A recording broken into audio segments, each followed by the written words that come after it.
From the halls of Montezuma to the shores of Tripoli are the opening lines of the United States Marine Corps hymn. And the Tripoli mentioned is the largest city in present-day Libya. The hymn was written sometime after 1867, commemorating two of the Marine Corps' most famous battles. The halls of Montezuma referring to the Mexican-American War of 1846 to 1848, and the shores of Tripoli referring to the battles fought by the Marine Corps along with the U.S. Navy against the infamous Barbary Pirates, who terrorized the North African coast, the Mediterranean Sea, and much of Europe for 3 centuries. If fascinating and lesser-known topics like this intrigue you, please like this video and subscribe to our channel, so we can continue to bring you more great content. The Barbary coast of North Africa stretches from eastern Morocco to Tripoli, just under 1,000 miles. The name Barbary has no connection to barbarians. Barbary is the anglicized version of Berber, the native non-Arab peoples of the region. The Berbers had been renowned warriors and raiders by land when they, along with their allies, decided to take to the sea in the late 1400s and early 1500s. Many of the Berber tribes were joined by refugees, both Muslim and Jewish, fleeing or being forced out of Spain, as the Spanish under Ferdinand and Isabella carried out the Reconquista, the reconquest of much of Spain after 7 centuries of Arab-Muslim rule.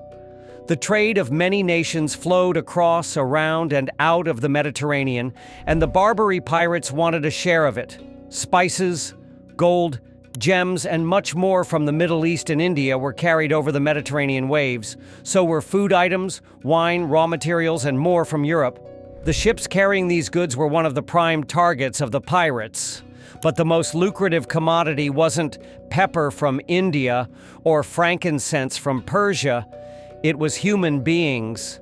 Slavery had existed in the Mediterranean basin since before Rome, during the Roman expansion.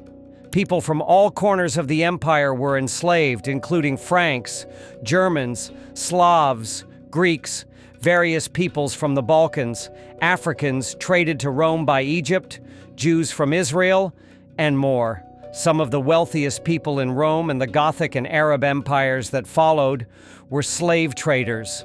Many Viking raiders grew rich and powerful from the treasure they hoarded by trading slaves. Slavery was common in Europe, North Africa, and the Middle East until relatively recent times. In the 1500s, the Ottoman Turks expanded along the North African coast. Due to distance and the fiercely independent nature of the Berbers and others, Ottoman control of the Barbary coast was nominal. As long as the people there recognized the Ottoman Sultan as their overlord and provided help when asked, the Turks left them alone. One of the interesting things about the Barbary pirates is that as time went on, many of them were not from the region.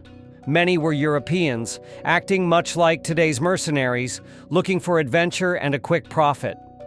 Unfortunately, what they were mainly looking for were other human beings to sell into slavery. Initially, the Barbary pirates confined themselves to the Mediterranean basin. This was done out of necessity, because for more than a century, the ships the Barbary pirates traveled in were galleys. You may be familiar with galleys from many movies about ancient Greece and Rome. These ships were galleys powered by slaves rowing their lives away. Though some of these movies and some Roman galleys did have sails, these were basic square sails that weren't the main source of the ship's propulsion. They merely added speed when the wind was right. The ancients lacked the technology and knowledge to tack into the wind, so likely millions of human beings around the world toiled away at the oars. By the mid-1500s, many areas of the western Mediterranean coastline of Europe were abandoned.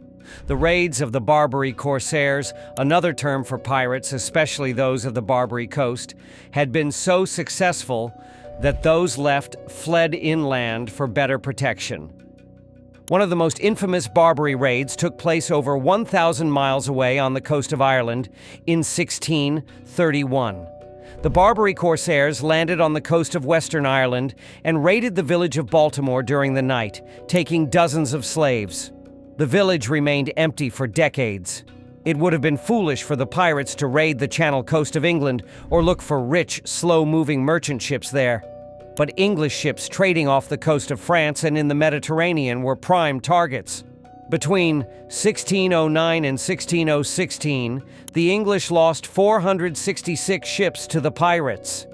This is a huge number, showing both the size of the English merchant fleet and the activity of the Barbary Pirates. When you stop to consider that English ships weren't the only ones seized, it's clear the pirates were skilled and rich. Before we tell you more about who many of the slaves taken by the corsairs were, let's stop for a moment and explain what happened to them. For able-bodied men who were seized, a life of hard labor awaited. This could mean working in various mines along the Barbary coast, which borders the Sahara Desert. Thirsty work, to say the least. Other men who knew something about shipbuilding might be put to work doing that, or many of the other menial tasks that daily life consisted of at the time. The worst fate for men was to be a galley slave. The life of a galley slave was often short and extremely miserable. Men were placed at the oars, chained to the deck and to the oars, and never allowed to leave. That meant that, in addition to rowing everywhere and often being beaten or whipped by the crew while doing so, the enslaved rower would take his meals at the oars. Meals likely consisted of fish remains and rotting vegetables. Galley slaves remained at the oars in all weather. They didn't have cushions to sit on. Worst of all, galley slaves were never unchained to relieve themselves. They did so at the oars. Their benches and bodies became coated with waste until a hard rain or the crew finally doused them with water due to the stench. As you can likely imagine, the constant friction of their skin on the oars, their feet on the deck, their buttocks and thighs on the benches, meant that the slaves often had open cuts and raw skin. In turn, this meant widespread infection, disease, and death. It also meant gangrene and maggots eating away at you while you were rowing and being whipped. Though it takes place in Roman times, the epic movie Ben-Hur illustrates well the life of a galley slave. Not only was the life of an enslaved rower miserable, but it was also filled with terror at times. By the 1500s, galleys had started to carry smaller, primitive cannons. Their existence depended on getting within grappling distance of their foes and pulling their ship toward the enemy, all while the slaves sat and waited while combat took place around them. And if that wasn't enough, if the ship went down, so did the slaves chained to their benches. People who take slaves are not generally moral. In most cases, slavers throughout history took surrendered or captured enemies, raided nearby lands, and/or bought slaves of many different races and ethnicities. Slaves had been taken in Africa for centuries. Africans took Africans, Arabs took Africans, and when Europeans began to journey to the continent, they took slaves. Some of these went to Europe, but the majority were sent to the Americas, where there was no sizable European workforce, at least not at first. The story of slavery in the United States is long and complicated, filled with notions of racial superiority to justify the practice of capturing and breeding millions of people.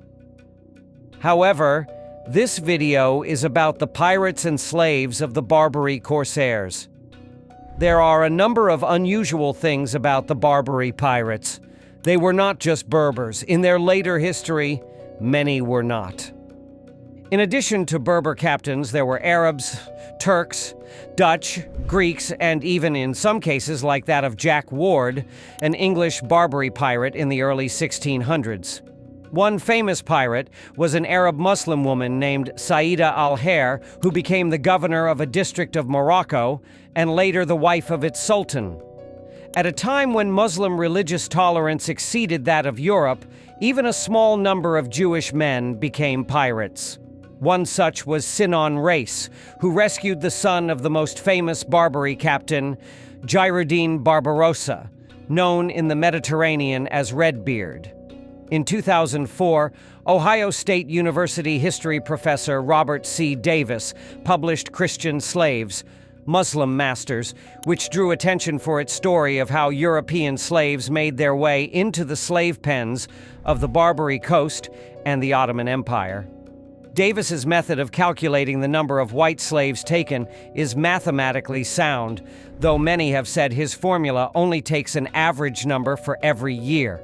For more than 2 centuries, by Davis's calculations, at least 1.5 million European slaves were taken from the coastal villages and ships in the Mediterranean basin, and as far afield as Ireland, as you heard in the case of Baltimore. Men were sent to hard labor in mines, galleys, or fields. Women were sorted by attractiveness and health. Those deemed unattractive were made to work in kitchens, fields, and homes. Attractive women and girls were sent to various important figures for their harems, including the Sultan of Sultans in Istanbul. Children were often taken and raised as Muslims, some of whom made their way into the famous Janissaries, an Ottoman version of the Roman Praetorian Guard. From the mid-1600s onward, various European nations waged war on the Barbary Pirates. This was done not only to stop the taking of European slaves, and note that European slavery of Africans continued, but to stop the pirates' seizure of important and valuable commodities such as olive oil and cotton from Egypt. One nation who took particular offense to the Barbary Pirates' raids was the United States.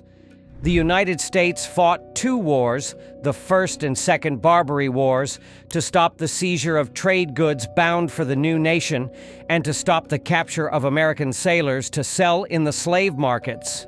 Interestingly enough, the Sultan of Morocco had been among the first to recognize the USA, and Moroccan pirates were forbidden to attack U.S. ships. The U.S. allied with Sweden in the Second Barbary War, 1815, to inflict a heavy defeat on the pirates, and piracy in the Mediterranean went into a rapid decline, though it did continue into the late 19th century. We hope you enjoyed this video on a largely forgotten part of history.